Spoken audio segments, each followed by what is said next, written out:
मोदी विदेश में है। इधर विरोधियों ने मोदी विरोध का नया टूल किट चालू किया है। मिडिल ईस्ट संकट के बीच भारत में पहली बार पेट्रोल और डीजल के दाम में 3-3 रुपए प्रति लीटर की बढ़ोतरी की गई, तो विरोधी दलों ने पैनिक क्रिएट करने का नया खेल शुरू कर दिया। ओडिशा में रातों रात ऐसी अफवाह फैलाई गई कि पेट्रोल पंपों पर लाइन लग गई। क्या कार और क्या बाइक, हर कोई तेल भरवाने के लिए पेट्रोल पंप पर चला आया। हालत यह हो गई कि ट्रैफिक जाम लग गया। भुवनेश्वर के पेट्रोल पंपों पर गाड़ियों की लंबी कतारें लग गईं। तेल खत्म ना हो जाए, इससे बचने के लिए कुछ पेट्रोल पंप वालों ने 200 रुपए की लिमिट लगा दी। इससे अफवाह और तेजी से फैली। सरकार पहले ही कह चुकी है कि देश में पेट्रोल, डीजल या गैस का तत्काल कोई कमी नहीं है। प्रधानमंत्री की अपील पर मंत्री और मुख्यमंत्री अपने काफिले की साइज छोटी कर रहे हैं।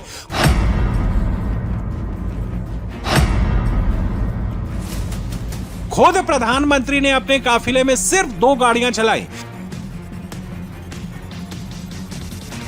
देवेंद्र फडणवीस जैसे मुख्यमंत्री कार छोड़कर बाइक पर आ गए।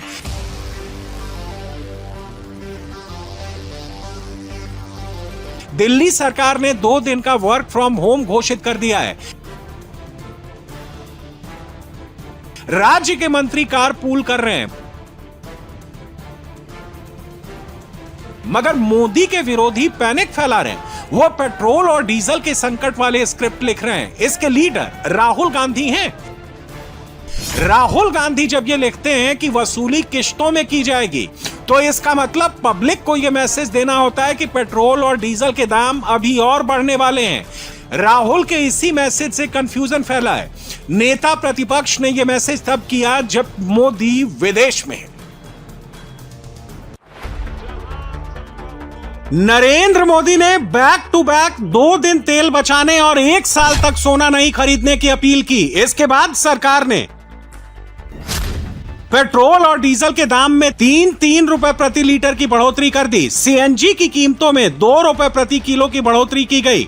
सरकार ने सोना पर इंपोर्ट ड्यूटी 6% से बढ़ाकर 15% कर दिया। गोल्ड इंपोर्टर के लिए 100 किलो गोल्ड की लिमिट तय कर दी गई। ज्वेलरी एक्सपोर्टर के लिए मिनिमम 50% एक्सपोर्ट की शर्त लगा दी गई। वित्तीय वर्ष 2025-26 में भारत ने 122 अरब डॉलर का क्रूड ऑयल इंपोर्ट किया। इस दौरान भारत ने करीब 72 अरब डॉलर का सोना विदेश से मंगाया।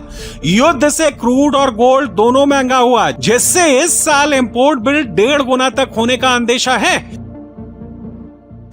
मोदी के विरोधी कहते हैं कि जब प्रधानमंत्री को मुश्किल वक्त का पता था, तो भी उन्होंने बंगाल चुनाव हो जाने का इंतजार क्यों किया। ईरान अमेरिका युद्ध के दौरान ही दूसरे देशों ने अपने अपने यहां तेल बचाने के उपाय किए, मोदी ने देरी क्यों की।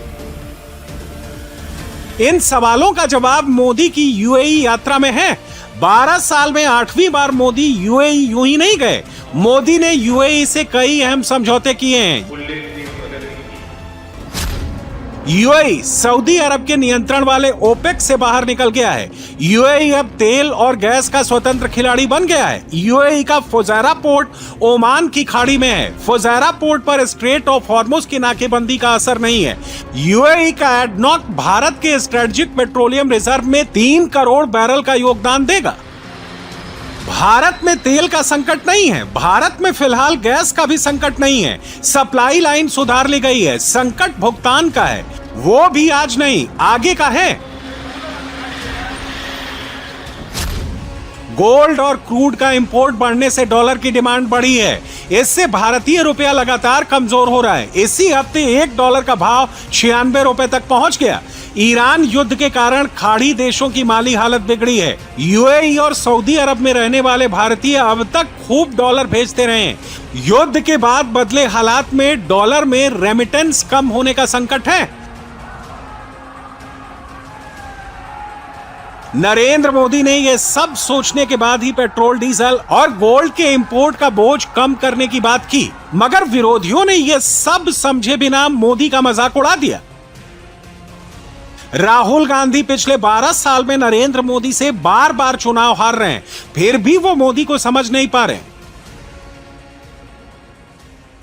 जब लोगों के सपने सच होते हैं तो लोकतंत्र पर उनका भरोसा भी मजबूत होता है।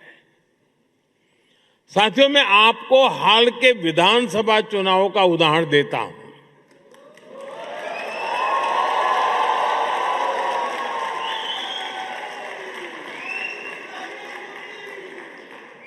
असम, बंगाल,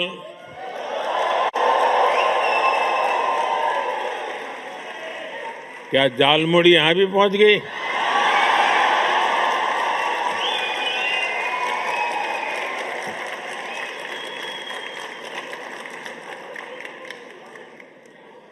असम, बंगाल, केरलम, तमिलनाडु और पुडुचेरी में इस बार 80 से 90% तक वोटिंग हुई और इसमें भी विमेन पार्टिसिपेशन बहुत ज्यादा बढ़ी है। साथियों, हमें गर्व होता है, हर साल वोटिंग के रिकॉर्ड टूट रहे हैं। भारत में 90 करोड़ से 90 करोड़ से अधिक वोटर रजिस्टर्ड हैं।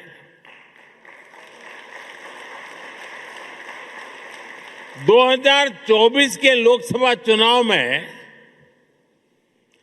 64 करोड़ लोगों ने वोट डाला, यानी यूरोपियन यूनियन की टोटल पॉपुलेशन से भी ज्यादा भारतीयों ने वोटिंग की। भारत अपने हर सिटीजन की डेमोक्रेटिक पार्टिसिपेशन को वैल्यू करता है और मदर ऑफ डेमोक्रेसी के रूप में ये हम सभी के लिए बहुत गर्व की बात है।